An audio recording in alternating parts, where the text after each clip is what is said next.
One of the biggest mistakes I made was thinking that I only needed a checking account and a savings account. But if you're trying to manage your money and build wealth, you need a little bit more. So in today's video, I'm going to be sharing my complete money system and telling you all of the accounts that I'm actually using to build wealth. Let's get right into it. Hey y'all, welcome back to the channel. If you are new here, my name is Nikki. If you're returning, welcome back. Now, your girl is about to put you on, because if I can do this, you can do this too. And I didn't just start here. If you go back through my YouTube channel from the very beginning, I started at zero. And you know I'm all about turning your content into income and income into wealth. And it would be doing a disservice to you if I didn't share this with you. So, first thing first, yes, you definitely still need a regular checking account. I still have a regular checking account, and I use my regular checking for like everyday activities. So when I'm paying my bills, when I'm shopping at the grocery store, when I'm getting gas for my car, I will use my regular checking account.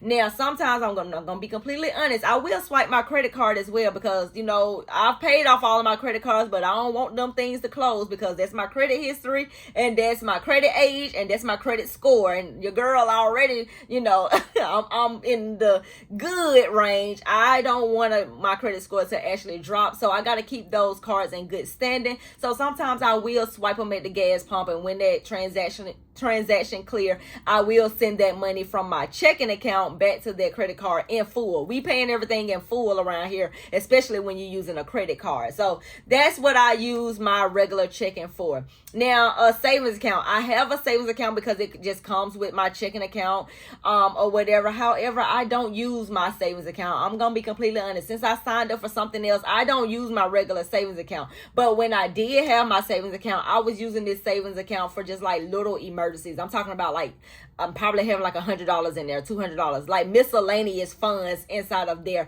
The reason why I don't use my savings account is because you know how these banks are. When you go over the amount in your checking account, they will pull from your savings account. And I told myself that I need to be disciplined enough, I need to be smart enough to know how much money I have in my account, and I don't need to be going over. So I have separated all of my things. So my checking account is just my checking account. Savings account is still attached there, but there's no money inside of there. And then I just do savings somewhere else. But when I once was doing it, it was just for little minor miscellaneous things, like a flat tires. My kid needed something at school that I didn't, didn't budget for in my account. I might go over on the groceries or something like that, and I might need to pull out a couple of dollars or two or whatever. That will be money that I have sitting inside of my regular savings account. But now no money is sitting over there. I utilize a high yield savings account now, which I still feel like you need a high yield savings account. If I had to choose between the two, I would definitely say a high yield savings account. But some high yield savings account don't come with cards, so I get it. You might need access to your money quickly, but the one that I actually use actually does come with a card. I don't know if it's because I have a money market account with them as well, but just ask them for the one with the debit card. I use Ally, and one of them I can have buckets. It's just like sinking funds, and I can put, let's just say, $5,000 in my high yield savings account, and then I can say $1,000 is for emergencies, another $1,000 is for back to school, another $1,000 is for traveling, another $1,000 is for car maintenance, or whatever I want to assign those to. Ally allows you to do what is called savings bucket. So I really like that. Then also I have attached to it, I don't know, I think that's a money market account, or it might be vice versa. Now that one do not have like saving buckets or anything like that.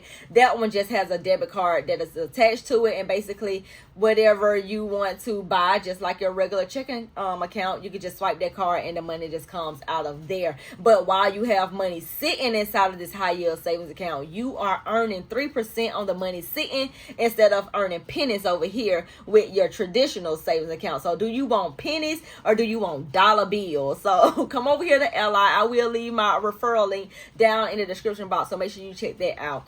So the next account that I use is my retirement account or my pension. And I understand that every job do not have this one. I am lucky to have this one. However, my job is no longer funding my retirement. Now, I'm still able to, pay into my retirement, but my job has put a temporary pause on contributing into it.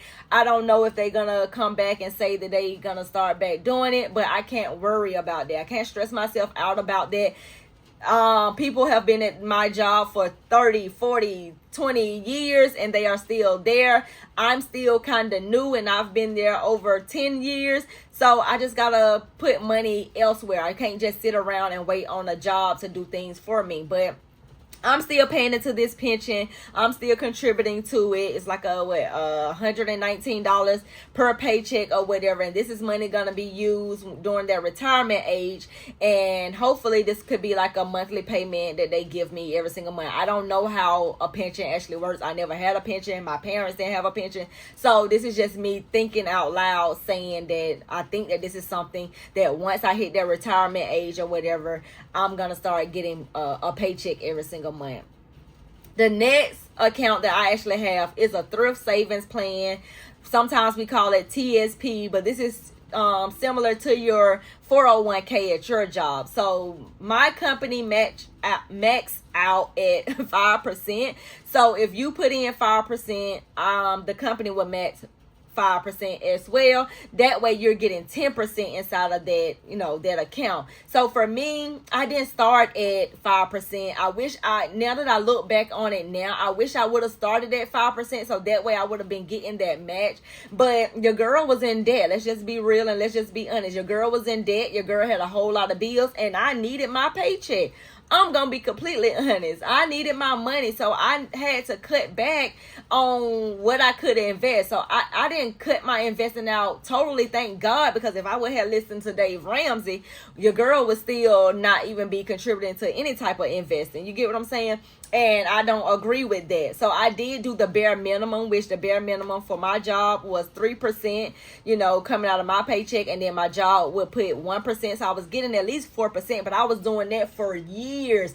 I just recently upped my TSP to like 5%. I think that was last year, the year before last. And then now I'm at 8%. So now I put in 8% of my paycheck, which is around like a little over $200. If you see me looking, because I got it, I got stuff written down so that I can, kind of like remember it. And I just got a raise, so it's kind of different now. But I put in 8% of my paycheck into the thrift savings plan. Then my company put in 5%. They're not going to go over that 5%. So I am getting around 13% inside of there. And this is money that is tax free.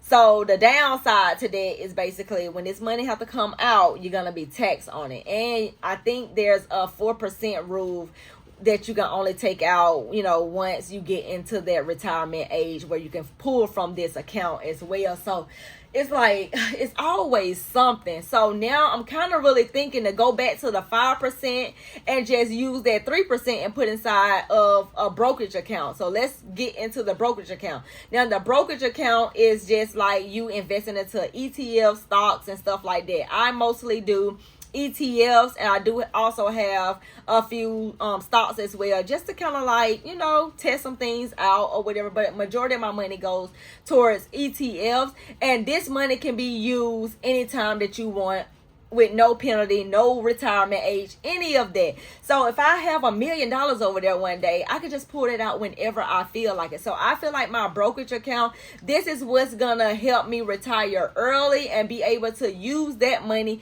until I reach that retirement age at 59 and a half, where I can at least pull from my pension and pull from my thrift savings plan, because I can't not touch that money until 59 and a half years old. I'm not exactly sure about the Roth IRA, and we'll get there shortly. But with this brokerage account, that is what's going to bridge that gap where I can be at least still making some type of money. And don't get me wrong, your girl's still going to be working. She's still going to be doing her content stuff. She's still going to be doing her affiliate marketing and making money. I just don't want to get up and, go clock in for nobody. I just don't want to work in the rain. Like literally, I just got my hair pressed out and cut the other day, and it rained on me at work, and it was like poof, like afro. Like, I just don't want to have to think about doing that anymore, getting up so super duper early in the morning and working 8 hours a day. I don't want to have to do that. I want that to be an option for me. If I choose to do it, I can do it, but if I don't have to, I won't. I can just sit here and do my content stuff, which that would probably be my choice anyway. But that's what my brokerage account is for. It's gonna bridge that gap from those years where I can't pull my money from the retirement account because I haven't met those I haven't met that retirement age. I'll still be able to pay my bills. I'll still be able to do what I need to do until then. Now, the next account is my Roth IRA, and this is money. This is similar to like your 401k. However, this is money that has already been taxed. So this is money that has already been placed in my checking account, and I just have decided, okay, I want to put this amount of money inside of a Roth IRA. So when I take this money out at retirement age, it won't be no taxes have to be paid on this money. All that money will be my money. So that's the reason why I'm saying that I think that I might take that 3% that I'm just going to stick with the 5% with my TSP and let my job match 5% and just get 10% and use that 3% that I was already putting over there. I might put that towards my brokerage account, because then that would give me more money to use towards my brokerage account. So that way I can maximize the money over there and I can be able to bridge that gap and retire early. Basically, that's basically what I'm trying to do. Retire early. My goal is 55, but no later than 59 and a half, of course, because then by then I'll be able to pull all the money from everywhere else. But the goal is 55 years old. And basically, that's what the brokerage account is going to be for. Now, with the Roth IRA, that is going to be money that I can pull out at retirement age that's going to be tax-free, which I absolutely love that as well. The only thing about that, too, you can't put a whole lot of money in it at one time. There's a limit. So they're not going to let you put $1 million in there today. You know what I'm saying?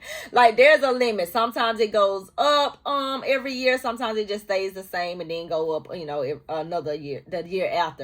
So this year, the limit is $7,500. My plan is to max it out every single year. I just started a Roth IRA last year, and the limit then was $7,000. And I was able to max it out last year. So let's hope and see if I can max it out this year and just keep it going up until, whenever I decide to retire.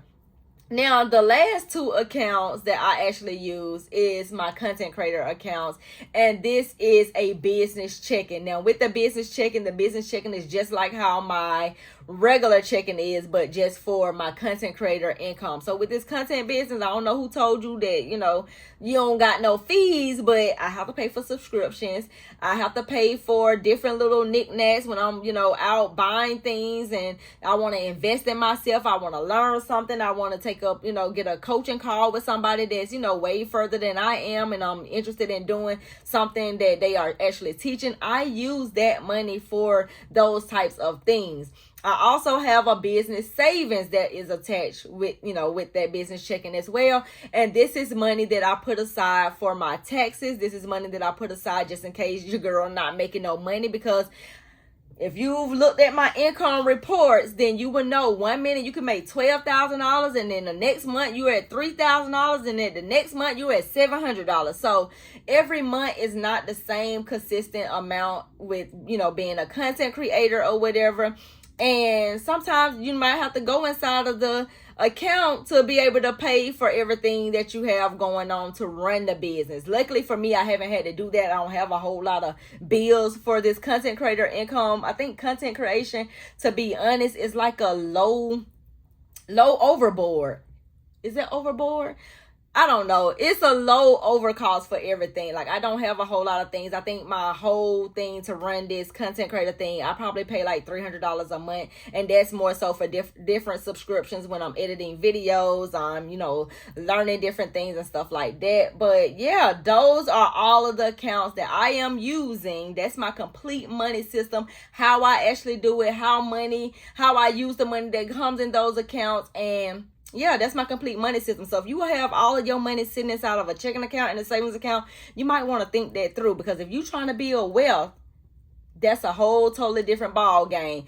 If you just trying to organize your money, okay, a checking and a savings account is cool, but I want wealth for you. I want you to be able to retire early as well. I want you to be able to have some money long down the road. So if that sounds like something that you are interested in, again, I will link Ally down below. The Roth IRA and the brokerage account that I actually use is Fidelity. I forgot to mention that earlier. It's Fidelity. I will tag them down below as well. But yeah, let's get our money together, because we not on these platforms just to make money and put it in our checking account and be earning pennies. We over here trying to make dollars, then hundreds of dollars, then thousands of dollars. So yeah, that's all for this video. I will see you in the next one. Bye.